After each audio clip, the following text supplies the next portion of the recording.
terkait dengan ketahanan swasembada air di Indonesia.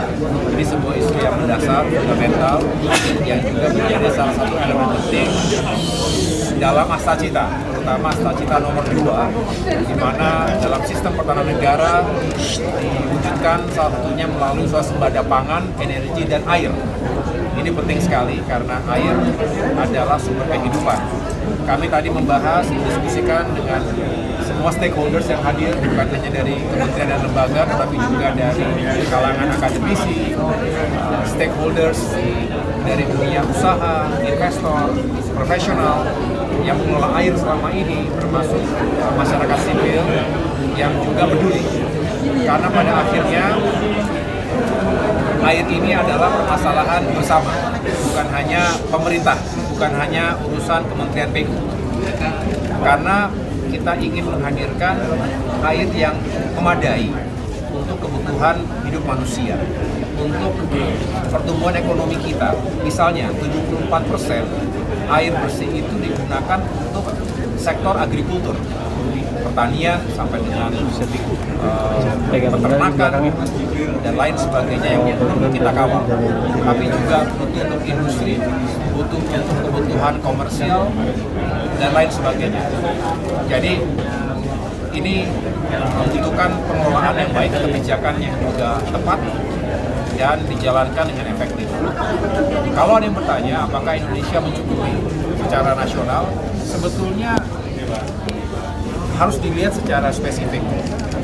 Kalau melihat Indonesia sebagai negara besar, maritim, kepulauan, seolah-olah kita semua sudah cukup air bersih. Padahal di sejumlah daerah itu mengalami kekurangan air bersih, terutama daerah-daerah yang padat penduduk, yang sumber air bersihnya juga semakin terbatas dan terjadi polusi, sehingga kualitas air tidak bisa langsung digunakan untuk sehari-hari. Belum lagi kita bicara krisis iklim, perubahan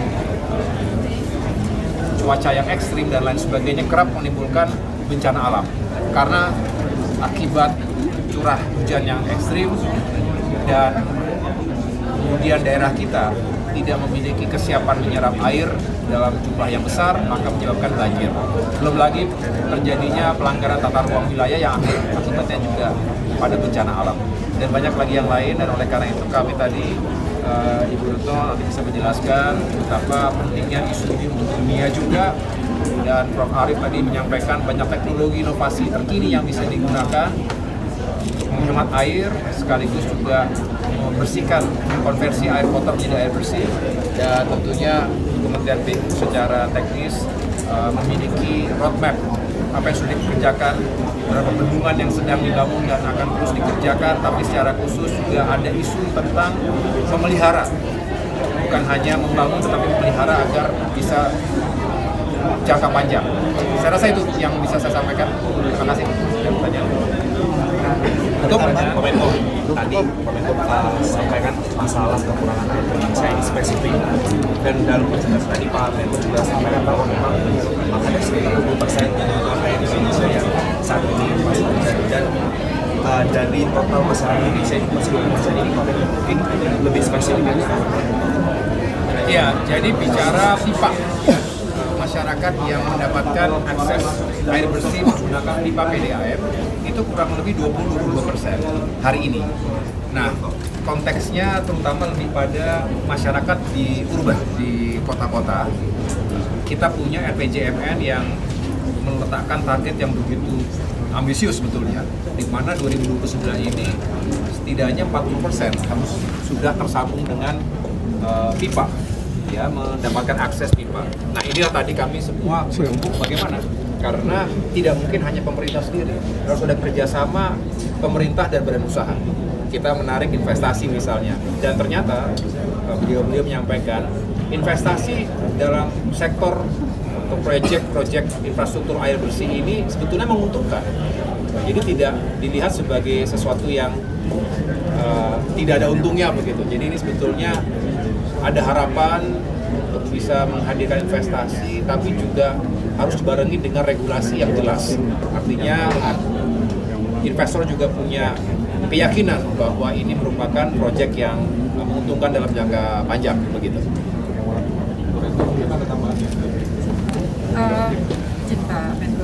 Tentunya sudut pandang yang saya sampaikan adalah dari sisi itu. Saya ingin mulai mungkin dari SDG 2026 ke 2030, berarti tinggal 4 tahun. Pertanyaannya apakah multi SDGs target akan terpenuhi? Jawabannya pasti tidak terpenuhi karena data dari UN mengatakan keseluruhan SDG yang betul-betul kontrak itu hanya 80%. Dan SDG 6 yang terkait air dan sanitasi tidak termasuk di dalam 18% tersebut.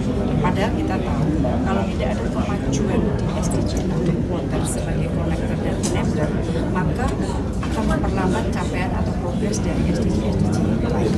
Nah, tanpa kita sadari teman-teman, ada 3 tantangan besar air.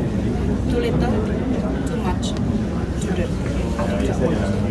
Nah, ini bisa dijabarkan dengan semua angka, macam-macam banyak. Nah, pertanyaannya, how to address those challenges? Maka intinya adalah kerjasama semua negara, karena air itu tidak mengenal batas, apa yang terjadi di sini bisa mempengaruhi lain dan sebagainya. Tadi yang saya sampaikan adalah 2 hal utama. Yang pertama, meninggalkan pendekatan yang saya, karena kadang-kadang kita asik sendiri, kita bicara water, padahal kita tahu sekali lagi water adalah dan ini. Maka saya sampaikan bahwa leadership dari Pak Menko menjadi sangat penting, artinya melakukan pendekatan yang sifatnya integratif, komprehensif, sehingga air ini bisa dilihat dari kacamata pertanian, dari kacamata kesehatan, dari kacamata macam-macam termasuk energi dan juga industri. Yang kedua adalah mengenai investasi, karena di seluruh dunia teman-teman budget pemerintah untuk melakukan investasi di bidang air itu sangat sedikit. Maka yang menjadi pertanyaan adalah bagaimana meningkatkannya, yaitu dengan cara berpartner dengan swasta. Tapi selalu saya mengingatkan bahwa jangan lupa air ini merupakan bagian penting dari proses ekonomi, sehingga harus ditemukan bisnis model yang paling pas, yang dapat memenuhi kebutuhan masyarakat tanpa harus meninggalkan prinsip pemenuhan hak asasi. Terima kasih. Bapak, ya. Jadi persoalan air ini kan ada 3 hal. Persoalan ekonomi, 2 persoalan bola, 3 adalah berkaitan dengan persoalan sosial. Dan waktu itu tadi sudah saya sampaikan bagaimana inovasi-inovasi yang ada di BRIN dan di kampus-kampus di Indonesia sudah sangat banyak. Persoalan tinggal bagaimana kita hilirisasi percepatannya diaplikasikan di berbagai tempat. Sebenarnya inovasi-inovasi dihasilkan oleh BRIN sudah banyak dipakai di berbagai daerah. Ini perlu diperluas lagi dan perlu kolaborasi dengan berbagai kampus yang ada di Indonesia. Kedua adalah persoalan air sebagai persoalan tata kelola. Memang tata kelola ini kan tadi sudah disampaikan melibatkan berbagai pihak, pemerintah, kemudian pihak swasta, kemudian juga masyarakat. Namun demikian di pemerintah sendiri juga ada berbagai banyak sektor.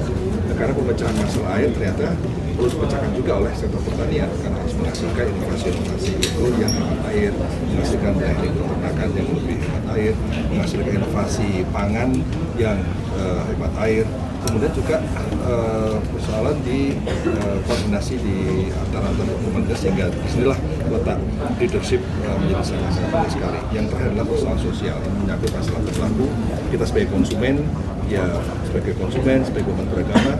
Ini kaitan dengan bagaimana memanfaatkan air dengan seefisien mungkin ini menjadi pokok, sehingga kampanye hemat air ini menurut saya harus terus digalakan untuk mengubah perilaku kita supaya lebih menghargai air. Terima kasih ya. Terima kasih.